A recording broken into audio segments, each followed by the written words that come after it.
Howdy, this is Mackenzie Franklin from SideGame LLC here in Colorado Springs, Colorado, and today I'm going to be talking about my top 10 do-it-all board games. Now, what's a do-it-all board game? These are board games that can be played solo, cooperatively, or competitively. So whatever kind of mood or playstyle you're going to be doing, you can make sure that you get to play these great games. Now, before we begin, if you aren't subscribed to the channel, please make sure that you do that. It's the best way to help us grow, but let's get started with the list with some honorable mentions. The first honorable mention is Mythic Battles Pantheon. This is a game of skirmish style where you're going to be taking these mythological creatures from the Greek Pantheon and fighting against each other. So Hades versus Zeus, or the Spartans. And this is going to have this really cool stat bar system where they move up and down the more damage they take. The reason this didn't make the list is I've only played the competitive version. I've only played it once, so that we have the Kickstarter coming. That's going to have all of the Ragnarok stuff as well, and these have a lot of solo and cooperative scenarios in them. But the main thing is that competitive mode. So it didn't quite make this list because I just don't know enough about it yet. The next thing here is Obsession. Obsession is a Victorian style game where you're going to be trying to woo the Fairchild children to hopefully marry into your family. And you're doing this by pairing these different workers with these different estate tiles, and you're going to be going on really fun events, like take them to the bowling green or whatever. This has all of the different modes as mentioned, and this is going to have a cooperative mode and a solo mode that kind of works the same way. The reason it didn't make the list is the solo mode is just okay to me, not something I'm ever going to seek out to play, and I haven't actually played the cooperative mode. This is one that I mainly play competitively, so did not make the list here. So number 10 is going to go to Architects of the West Kingdom. Now, Architects of the West Kingdom is a worker placement game of cumulative actions. When you put a worker down, you get a resource. The more workers you place, the more resources you get. Very straightforward system, and it has this cool system where you can kind of round up those workers, your own or others, and capture them for moments of time. Now, my favorite thing in this game has to be the cards that you're going to be building. I love that that's kind of what you're working towards, and you can build a strategy from your initial drafting cards, and I really like that. It's a lot of fun to play. Now, this introduced a solo and mode right in the box, so you can play that right out of it. Not my favorite solo mode, which is why this is on the lower side of the list, but the Tome Saga, which is an expansion, also includes a cooperative mode as well as an overarching competitive campaign. Now, this is really cool because now you can really play this game whenever you feel like it, and I think that's really awesome in any capacity. The competitive mode offers a fun experience. You have solo if you just need a fix, and then you have that cooperative mode if you want a bit of a puzzly challenge. So a lot of good things here. Architects of the West Kingdom, my number 10. My number 9 is going to go to Chronicles of Drunagor, Age of Darkness, a dungeon crawl game where you're going to be taking your characters, moving through room after room, and using this really neat action cube system to take actions. That's my favorite part about this game is the action cube system. You're going to have all of these different abilities on your left and right sides based on the items you have or the skills you've learned. You'll place them there and do the effect. It's really simple, really straightforward, but a lot of fun. You're going to be leveling up and getting new items and wanting to activate different things, and you can only do so much. And as you play, you're going to get wounds and corruption, and those are going to block some of the spaces. A lot of fun. Now, the cooperative and solo mode are the main ways to play through the campaign, but the competitive mode is actually kind of a battle style. So they're going to be these free-for-all maps that you're going to be playing on, and your whole goal is to just eliminate the other players. You do that when a certain number of wound cubes have been hit on the other person. Very straightforward skirmish style game. Not my favorite in the genre, but I think that the solo and the cooperative mode in this are just so strong that I think it had to be on this list. So that is Chronicles of Drunagor, Age of Darkness, my number 9. My number 8 is going to go to the game Paladins of the West Kingdom, another West Kingdom game, but this one is a more different take on worker placement where you have your own personal area. We've seen this on a lot of other games recently where you'll have a card that gives you your workers for the round, and you'll be assigning those workers to your own personal area as well as communal areas. But the cool thing about this is all happening at the same time. So you need to prioritize the things in the middle before they disappear, or you need to prioritize doing things on your own personal board so that you have the attributes to actually satisfy those things in the middle. It's very cool as there's a lot of tension with these resources that are going to disappear. The City of Crowns expansion also just adds more cool stuff, so I would recommend if you do play Paladins, get that City of Crowns. It's really well done. But the solo mode here is awesome. On the back of each player board, you'll flip them over, and it has a solo AI that works so well. Actually, my preferred way to play this game. But just like Architects of the West Kingdom, you also have the Tome Saga that's going to provide a cooperative challenge if you'd like to do that as well. So this is also a little bit lower on this list because I think that it is just such a strong solo and competitive mode, but I have not actually played the cooperative mode, so it is not extremely high on this list here. So that's number 8. with Paladins of the West Kingdom.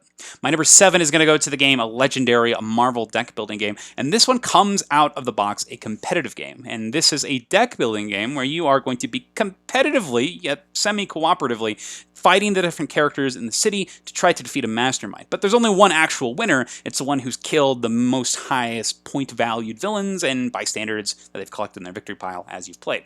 So the base box is semi-cooperative, so a competitive game. Now that being said, you can just play strictly cooperative, where it doesn't matter those point values, you're just trying to do your best to defeat said villain by working together. And that's generally the way that I really like to play this game. Now my favorite part about this game have to be the card combos, and I love the way that you can have different players take on different roles in that cooperative setting. So I really love there's lots of different heroes to choose from, different symbols and icons that you can match to trigger fun combos. This is a cool style game for a simple deck building structure. So I think it works really well here. And the last mode that you can play here is solo mode, which is extremely fun and challenging. I love that you have a very short amount of time to really build up your deck, refine it, and take out that mastermind. And I think it does provide a hefty challenge. And because of all the modularity in the game, you can really set yourself up for a challenging scenario if that's what you're feeling during the time you sit down to play this game. So a fantastic deck building game, very straightforward in what it does, but it does it well, and there's so much content here. You can play with really anything you love. That's my number 7, a Legendary, a Marvel deck building game. My number 6 is going to go to the Euro game Orléans. Now Orléans here is a back building style game, which means you're going to be collecting pieces, putting them in a bag, pulling them out, and using them to activate things on your own personal board. Similarly to Paladins of the West Kingdom, you're going to be assigning a lot of your characters onto your own personal board in front of you. And those things are going to allow you to take actions on a central board. And it's a very straightforward system. It's not my favorite game in the world, but I do think it's extremely solid in what it does. It's a fun experience. You go ahead and just build lots of little combos, tiny little engines. You're going to get to cover up spaces on your board, so things are going to be easier to do. And my favorite thing about the game are the little buildings. You can get a specific character that'll get your own personal building spot, and you can actually visit that yourself and do some really cool effects. So I really like how that works, and there's just a lot of neat things you could do with those special buildings. But the cooperative mode is so cool. There's an invasion expansion where it takes the game and it actually has you working on a common goal with your own personal goals, and I think it's so awesome. So it's the Orléans Invasion. And it also, a lot of the expansions will come with little solo challenges, and I think that they work extremely well. If you're feeling like playing a bag building game like this with some very clear goals and very straightforward game systems, I think this is a great pick for that. And it does all 3 of its modes spectacularly. So all of them are equally strong here when it comes to Orléans. So that's my number 6. My number 5 is going to go to the game Batman Gotham City Chronicles, a skirmish-style game where you're going to be taking form of the Batman heroes or villains and fighting one another. Now, my favorite way to play this game has to be the versus mode. That's the competitive 1 versus 1. You both get these awesome player dashboards. So these are your command centers, and that's my favorite part about this game, are those command centers. It's really cool how you can pop out the tiles, move them around. You're using these cubes to manage which units you can activate. You have a certain number of tiles you can activate around. It just works so well, so clean. Love the 1v1 system here. In addition to the 1v1 mode, you also have what's called the adventure mode, and this adventure mode has you playing a 1 versus all setting. So you have kind of a semi-co-op there, but you still have a competitive nature. But if you want a true competitive mode here, you can also play with the fan-made solo cards. Now, the way this works is you're going to print them out, and it shows an AI for a lot of the core box missions, and they're going to be things that you can actually fight. You can play solo or cooperative by divvying up the number of heroes that you see fit, and then go and have a great time. This has turned out to be a great system here, and if you don't really like the idea of doing a fan-made solo mode for this game, there are actually plans for Season 3, and the most recent Kickstarter that's been announced, to release official solo and cooperative modes in the game. So super excited to see something official here, but very happy with the fan-made ones that are existing, because I think that this game is really, really fun when you get to work together, and it's just a blast. So really happy about that. That's my number 5, Batman Gotham City Chronicles. My number 4 is going to go to the game Nemesis. Nemesis is the alien movies in a game. You're going to be doing your best to survive while completing your own objective and hopefully stave off these evil intruders. Now, this game features lots of different modes. Right out of the box, the main one you're going to be playing is the semi-cooperative, so the competitive mode. You're going to do your best to try to complete your mission while hopefully working together with the other people in your crew, or sabotaging them and hopefully making them not do so well. You can also play a straight cooperative mode, which is really neat. You choose different objectives when you play the cooperative mode, and that means that, hey, you now actually have missions that are going to be friendly, but they might be a little bit harder to do because everyone is working together, which I think is neat. In versus Conversely, you also have the solo mode, which works very similarly, where you'll have some targets that are specific to a solo character. Now, my favorite way to play this game has to be just the original mode. I love not knowing who to trust and kind of doing your own thing and being able to turn on a dime and just the thematic nature of it, and I just think it does it extremely well. But all of these modes are solid, and they can really cater to this game that you want to play. So I really like this here. Makes for a great story, a great game experience. That is my number 4, Nemesis, the board game. My number 3 is going to go to Root, a game of woodland warfare. Now this is a fantastic asymmetrical war game where you take all these furry critters and you send them out to one another to hopefully gain enough victory points by destroying these buildings and crafting these different cards, as well as fulfilling your own personal victory condition. So I love how you have all of these different ways to score points based on the route you are. My favorite part about this game are actually the cards in the game. I love that they're multi-purpose. You have some cards you can use for their effects. You'll have all the factions using the symbols differently, and I think that's really cool. You can also craft them to build points or to trade with other characters and score some extra things that way. So I like that there's a lot of flexibility in these multi-use cards. Now the solo mode for this game and cooperative come from the, I think it's called the Better Bot Project is how it started, but that became the Clockwork expansion. So these Clockwork expansions offer a way that you'll have some AIs that are running around in the forest. You can run several of the factions that are available currently, and the AI for the system is extremely solid. It works very well. And just like you can play a solo mode, you can also play a cooperative mode fighting against those AI. So it works extremely well, and once again, if you're getting a fix in and you don't have the players to play with, these serve as fantastic automa that you could play against. So extremely well done. That is Root, my number 3. Now my number 2 is going to go to the game Cloudspire, a huge tower defense style game that's also MOBA inspired. So this has you taking these minions and sending them to your enemy's tower, but you'll also have these champions that you're going to be able to maneuver around this map. So you got cute little Darb here. He has full freedom on his turn to move around, but your minions are always going to charge against the enemy tower.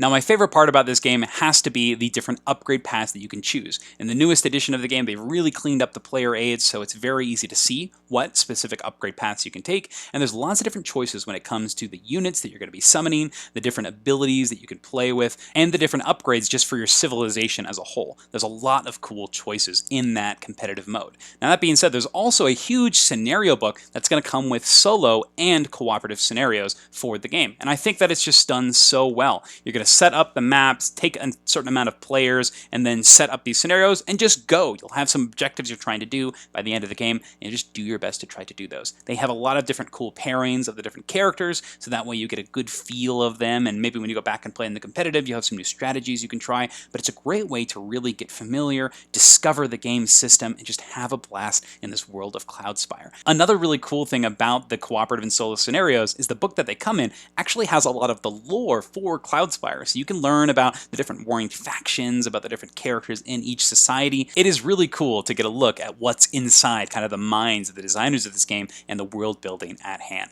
So very cool stuff. That's my number 2, Cloudspire. Now my number 1, which is actually a huge shock to me, is actually going to be Terraforming Mars Ares Expedition. This is a game about terraforming Mars. You're doing your best to, as a corporation, use your influence and cash and power to help terraform the planet and hopefully do it the best so you get that recognition. You're going to be doing this by playing cards, and these cards all will have different things that they'll do for you, whether it be increasing production or actually helping terraform the planet, putting out the oceans, increasing the oxygen, or increasing the temperature. Once all 3 of those things are done, the game will end at the end of that phase, and then you have to see who has the most terraforming points, and that's basically how much have you helped the planet. I really like how this is done, and it makes a lot of sense here. So that is the competitive mode, where you're just trying to get the most points while everybody's kind of helping the planet. But the cooperative and the solo mode take this in a different direction, where the win condition of the game is to terraform the planet, and you only have a certain amount of time to do so.